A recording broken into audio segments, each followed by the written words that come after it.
कनी लेल नहीं रूस हजमा भेटे तो बहुत किछु रे। कनी कनी लेल नहीं रूस हजमा भेटे तो बहुत किछु रे।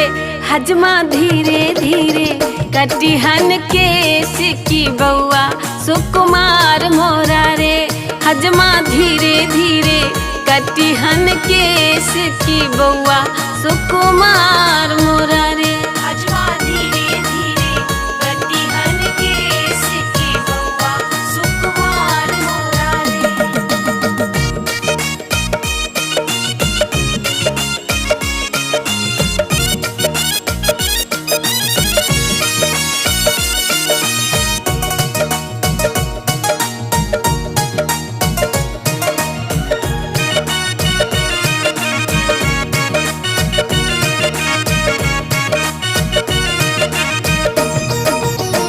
बउआ के बाबा दिलदार या दादी होशियार छथिन रे। बउआ के बाबा दिलदार की दादी होशियार छथिन रे। हजमा धीरे धीरे कटिहन केस की बउआ सुकुमार मोरा रे। हजमा धीरे धीरे कटिहन केस की बउआ सुकुमार मोरा रे। हजमा धीरे धीरे कटिहन केस की बउआ सुकुमार मोरा रे।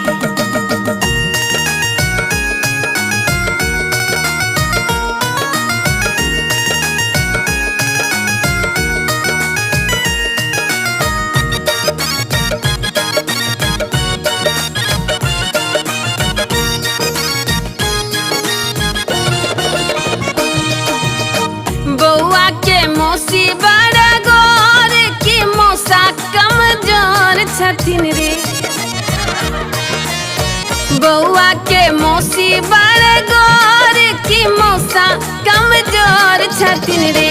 हजमा धीरे धीरे कटिहन केस की मौसी तोहार छथिन रे। हजमा धीरे धीरे कटिहन केस की बउआ सुकुमार मोरा रे।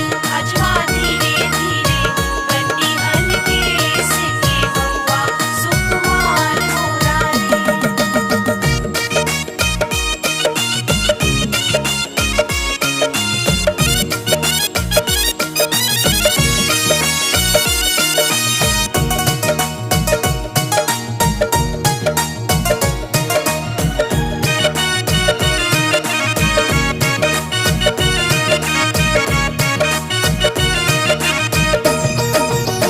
बउआ के नाना कंजूस या नानी मिलनसार छथिन रे। बउआ के नाना कंजूस या नानी मिलनसार छथिन रे।